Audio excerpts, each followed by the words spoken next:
जय श्री कृष्णा मित्रों। जीवन में कभी किसी की मदद करके ये अहंकार मत करना कि आप उसे कुछ दे रहे हैं। हो सकता है कि आप अपने पिछले जन्म का कर्ज चुका रहे हों। यह भी संभव है कि ईश्वर ने आपको केवल एक माध्यम बनाया हो किसी के कष्ट दूर करने के लिए। जो हाथ देने के लिए सक्षम है वो केवल भाग्य से नहीं, पूर्व जन्मों के पुण्य से भी है। नमस्कार मित्रों, मैं एक बार फिर से आपका हार्दिक स्वागत करता हूं आस्था की आवाज चैनल पर, जहां आप सुन रहे हैं श्रीमद् भगवद गीता की एक शानदार श्रृंखला जिसका नाम है भगवद गीता की सीख। आज हम जानेंगे कि श्रीमद् भगवद गीता के चौथे अध्याय से क्या सीखा जा सकता है, और वो भी बहुत ही सरल भाषा और आसान से शब्दों में। तीसरे अध्याय में हमने देखा कि भगवान श्री कृष्ण ने अर्जुन को बताया कि जो भी मानव श्रद्धा से युक्त होकर के मेरे बताए रास्ते पर चलता है वो कर्मों के बंधन से छूट जाता है और मोक्ष को प्राप्त करता है।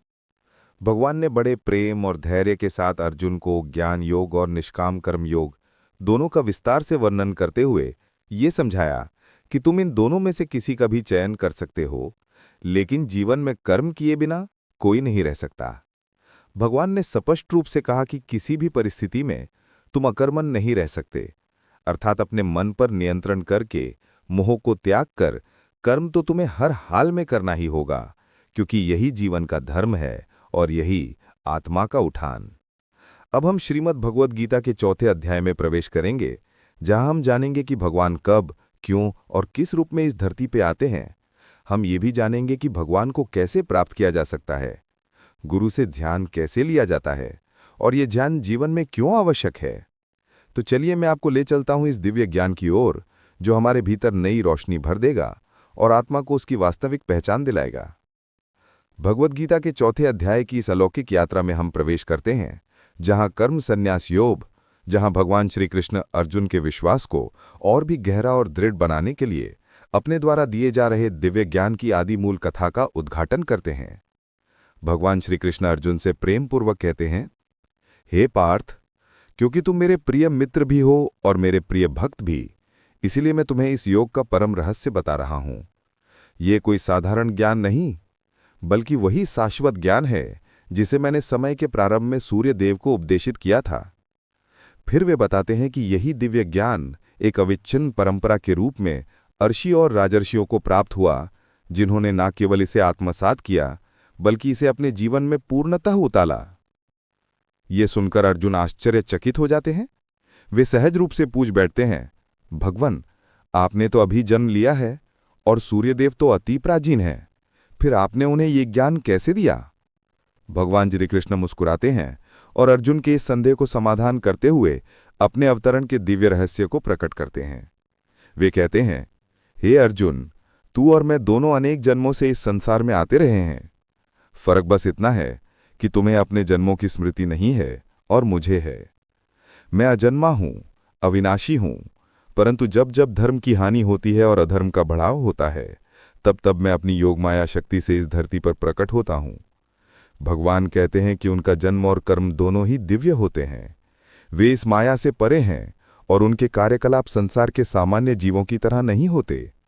और जब कोई भक्त इस रहस्य को हृदय से जान लेता है कि भगवान का जन्म, उनका अवतरण, उनका कार्य सब कुछ दिव्य है, और वो पूर्ण श्रद्धा से उनकी भक्ति में लग जाता है, तो उसी परम पद को प्राप्त करता है। फिर वो न कभी इस संसार में लौटता है, न जन्म और मृत्यु के बंधन में पड़ता है। वे बताते हैं कि जब कर्म रूपी यज्ञ को उचित ज्ञान और शुद्ध भावना के साथ अर्पित किया जाता है, तो उसका शेष भाग अमृत के समान हो जाता है। और जब कोई भक्त उस अमृत रूपी फल का पान करता है, तो वो अपने भीतर की सारी अशुद्धियों से मुक्त हो जाता है। ये कोई साधारण परिणाम नहीं, बल्कि आत्मा की शुद्धि का परम उपाय है। श्री कृष्ण ये भी कहते हैं कि चाहे कोई सबसे बड़ा पापी ही क्यों न हो, यदि वो इस शाश्वत ज्ञान की नाव पर सवार हो जाए, तो वो भी इस भौतिक दुखों से भरे संसार रूपी सागर को पार कर सकता है। यही ज्ञान मनुष्य को अज्ञान के अंधकार से निकालकर परम सत्य की ओर ले जाता है। लेकिन ये दिव्य ज्ञान किसी भी साधारण माध्यम से नहीं प्राप्त हो सकता। भगवान श्री कृष्ण स्पष्ट करते हैं कि ये ज्ञान केवल एक सच्चे आध्यात्मिक गुरु से ही ग्रहण किया जाना चाहिए, ऐसे गुरु से जिसने स्वयं ईश्वर का साक्षात्कार किया हो, जो ज्ञान में स्थित हो और जो मार्गदर्शन के योग्य हो। गुरु के रूप में स्वयं श्री कृष्ण अर्जुन को आदेश देते हैं कि वो अपने हृदय में उत्पन्न हुए समस्त संदेहों को ज्ञान की तलवार से काट डालें। वे उसे प्रेरित करते हैं, अब उठो अर्जुन और एक सच्चे योद्धा के रूप में अपने धर्म का पालन करो, क्योंकि यही तुम्हारा कर्तव्य है। इस अध्याय के प्रारंभ में ही भगवान श्री कृष्ण प्रथम श्लोक में कहते हैं, इमं विवस्वते योगम प्रोक्तवान अहम अव्ययम विवस्वान मनवे प्राह मनुरिक्ष्वा कवे ब्रवीत वयत। अर्थात मैंने इस अविनाशी योग का उपदेश सूर्यदेव विवस्वान को दिया, विवस्वान ने मनु को और मनु ने इक्ष्वाकु को इसका उपदेश दिया। इस श्लोक के माध्यम से भगवान श्री कृष्ण अर्जुन को यह बताते हैं कि जो ज्ञान वे उसे दे रहे हैं वे कोई नया या मनगढ़ंत नहीं है, बल्कि ये वही शाश्वत और दिव्य ज्ञान है जो आदिकाल से एक पवित्र परंपरा के माध्यम से चलता आ रहा है। वे इस प्रकार इस ज्ञान की विश्वसनीयता, गहराई और महत्व को स्थापित करते हैं। श्री कृष्ण अर्जुन को प्रेम पूर्वक समझाते हैं कि जिस ज्ञान के माध्यम से वे उसे युद्ध के लिए प्रेरित कर रहे हैं वह कोई नवीन या मनगढ़ंत विचार नहीं है, बल्कि ये वही प्राचीन और शाश्वत ज्ञान योग है जिसे उन्होंने सृष्टि के प्रारंभ में सूर्यदेव विवस्वान को उपदेशित किया था।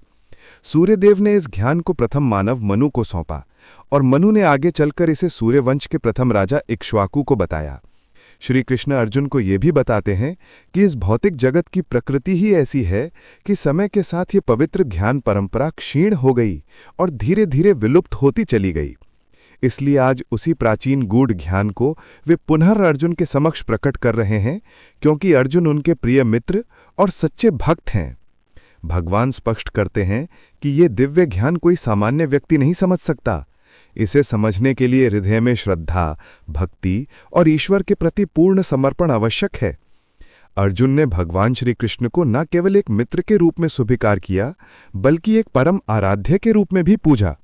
इसलिए भगवान ने उसे इस अमूल्य ज्ञान का अधिकारी बनाया।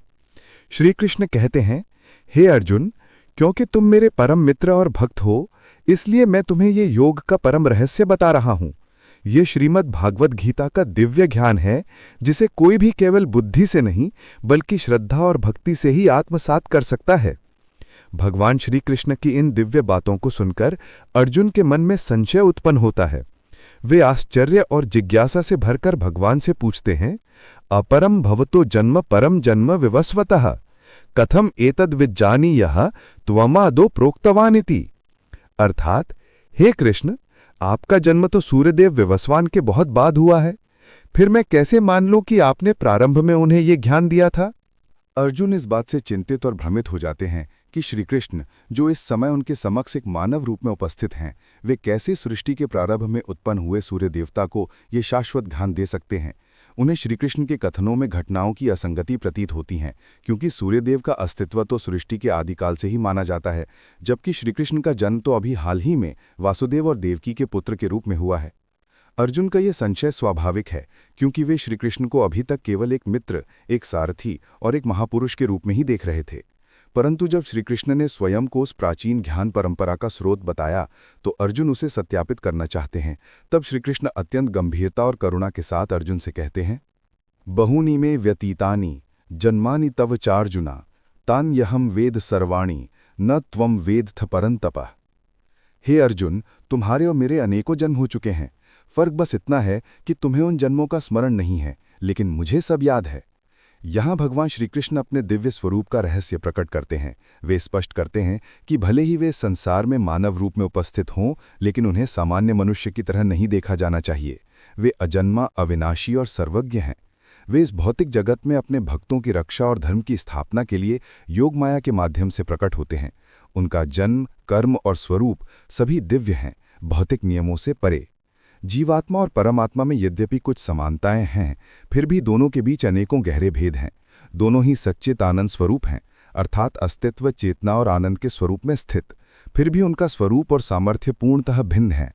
भगवान सर्वव्यापक हैं, वे संपूर्ण ब्रह्मांड में व्याप्त हैं, हर कण में, हर जीव में, जबकि आत्मा केवल एक सीमित शरीर के भीतर विद्यमान रहती है।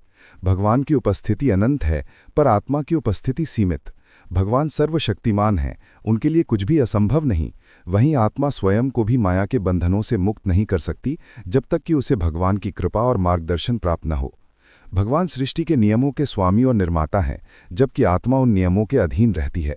भगवान ही संपूर्ण सृष्टि के नियंता और संचालक हैं, जबकि आत्मा उनके द्वारा निर्धारित नियमों और व्यवस्थाओं के अनुसार अपना कर्म करती है।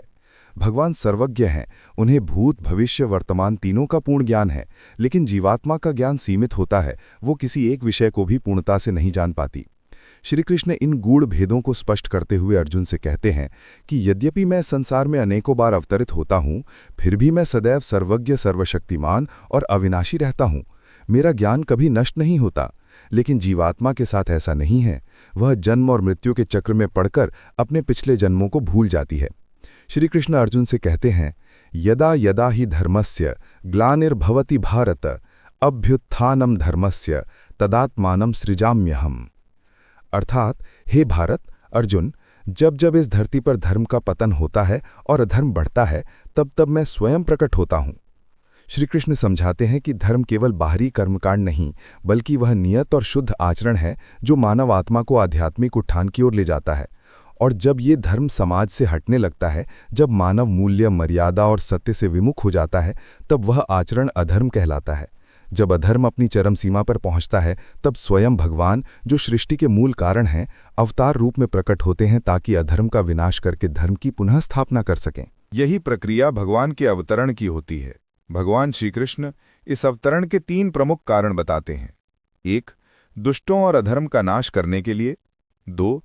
अपने भक्तों के उद्धार के लिए। 3. धर्म की पुनः स्थापना करने के लिए। श्री कृष्ण ये भी कहते हैं कि जिस प्रकार कोई भक्त मुझसे प्रेम करता है, उसी प्रकार मैं भी उससे प्रेम करता हूं। जिस भाव से लोग मेरी शरण ग्रहण करते हैं, मैं भी उसी भाव के अनुसार उन्हें फल देता हूं।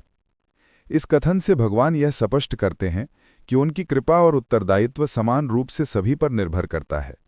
न कोई बड़ा, न कोई छोटा, बस श्रद्धा और भक्ति ही वास्तविक संबंध का आधार है। इसके साथ ही भगवान ये भी बताते हैं कि मनुष्यों के गुणों और कर्मों के अनुसार उन्होंने 4 वर्णों की रचना की है। यह सामाजिक व्यवस्था है जो आत्मा के स्वभाव और कर्तव्यों के आधार पर बनी है। लेकिन श्री कृष्ण स्पष्ट करते हैं कि यद्यपि मैं इस समूची व्यवस्था का रचयिता हूं, फिर भी मैं अकर्ता हूं और अविनाशी हूं, क्योंकि मैं उसमें लिप्त नहीं होता। भगवान श्री कृष्ण अर्जुन से कहते हैं, मैंने भले ही इस संपूर्ण सृष्टि की रचना की है, फिर भी मैं यह अहंकार नहीं करता कि ये सब मैंने किया है। यही भाव मनुष्य के लिए भी आवश्यक है। कर्म करते समय यह भावना नहीं होनी चाहिए कि मैं कर रहा हूं, बल्कि यह समझना चाहिए कि सब ईश्वर की प्रेरणा से ही हो रहा है। जो मनुष्य फल की आशा और सुख दुख की भावना से परे होकर निष्काम भाव से कर्म करता है, वही वास्तव में श्रेष्ठ है। जिस व्यक्ति को अपने शरीर का घमंड नहीं होता, जो अपनी इंद्रियों और मन को वश में रखता है, वह मनुष्यों में सबसे ऊंचा और श्रेष्ठ माना जाता है। भगवान अर्जुन से कहते हैं, हे अर्जुन, जो व्यक्ति इस धरती पर भी प्रसन्न नहीं रह पाता, वह परलोक में भी सुखी नहीं रह सकता। इसलिए हर मनुष्य को चाहिए कि वह अपने जीवन में सच्चे गुरु को पहचाने, अपनी इंद्रियों पर नियंत्रण रखे, लालच और मोह का त्याग करे और गुरु की सेवा में रहकर उस दिव्य ज्ञान को प्राप्त करे जो आत्मा को अज्ञानता से मुक्त करता है। भगवान उदाहरण देते हैं, जिस प्रकार अग्नि सूखी लकड़ियों को भस्म कर देती है, उसी प्रकार गुरु से प्राप्त किया हुआ ज्ञान मनुष्य के भीतर के सारे अज्ञान को जला देता है। जो मनुष्य निरंतर कर्म करता है और पूरे श्रद्धाभाव से मुझ में लीन रहता है, वही अंततः मुझे प्राप्त कर पाता है। ऐसा व्यक्ति अपने समस्त कर्मों को कर्तापन के भाव से मुक्त होकर ईश्वर को समर्पित कर देता है और तब उसे उसके कर्म कभी बांध नहीं सकते। इसलिए हे अर्जुन, तू भी इस दिव्य ज्ञान को अपने हृदय में धारणा कर। यह समझ कि वास्तव में तू कुछ नहीं कर रहा, सब कुछ मैं ही कर रहा हूं। अतः जो अज्ञानवश तुम्हारे मन में संदेह उत्पन्न हुए हैं, उन्हें ज्ञान रूपी तलवार से काट दो और पूर्ण विश्वास और समर्पण के साथ अपने धर्म का पालन करो, क्योंकि यही मार्ग तुम्हें मुझ तक ले जाएगा। हे भरतवंशी अर्जुन, स्वयं को योग में स्थिर करो, अपने भीतर की शक्ति को जगाओ और उठकर अपने धर्म का पालन करते हुए युद्ध करो। मित्रों, श्रीमद् भगवद गीता के 4 अध्याय में भगवान श्री कृष्ण ने बहुत ही स्पष्ट रूप से कहा है कि जब जब इस धरती पर धर्म की हानि होती है, मानवता का पतन होता है और जब जब नकारात्मक शक्तियां समाज पर हावी होने लगती हैं, तब तब भगवान स्वयं किसी न किसी रूप में अवतरित होकर धर्म की पुनः स्थापना करते हैं। इस अध्याय में ये भी समझाया गया है कि यदि आपको किसी से कुछ सीखना है तो सबसे पहले आपके हृदय में उसके प्रति श्रद्धा, आदर और सम्मान होना चाहिए। सीखने की भावना निस्वार्थ और निर्मल होनी चाहिए, न कोई लालच, न कोई द्वेष, न कोई बुरी भावना। ज्ञान क्यों आवश्यक है? क्योंकि हम चाहे जीवन के किसी भी क्षेत्र से जुड़े हों, यदि हमें उस क्षेत्र में प्रगति करनी है तो हमें गुरुओं से मार्गदर्शन और शिक्षा लेना अनिवार्य है। यही ज्ञान हमें इस जीवन में लक्ष्य की ओर, जीवन के बाद परमात्मा में लेके जाता है। साथियों, आशा है भगवद गीता अध्याय 4 पसंद आई होगी। आपने इस अध्याय से क्या सीखा? कृपया हमें कमेंट के माध्यम से जरूर बताएं। यदि इस वीडियो में मुझसे कोई त्रुटि रह गई हो तो मैं विनम्रतापूर्वक क्षमा प्रार्थी हूं। इस वीडियो को लाइक और शेयर जरूर करें और चैनल को सब्सक्राइब करके घंटी का बटन दबाना ना भूलें, ताकि हमारी आने वाली प्रेरणादायक और ज्ञानवर्धक वीडियोस की जानकारी आपको समय पर मिलती रहे। अब हम जल्द ही मिलेंगे श्रीमद् भगवद गीता के 5वें अध्याय की ऐसी ही सरल और भावनाओं से भरपूर व्याख्या के साथ। तब तक के लिए स्वस्थ रहें, प्रसन्न रहें और आत्मा को जागृत रखें। जय श्री राधे कृष्णा। राधे राधे।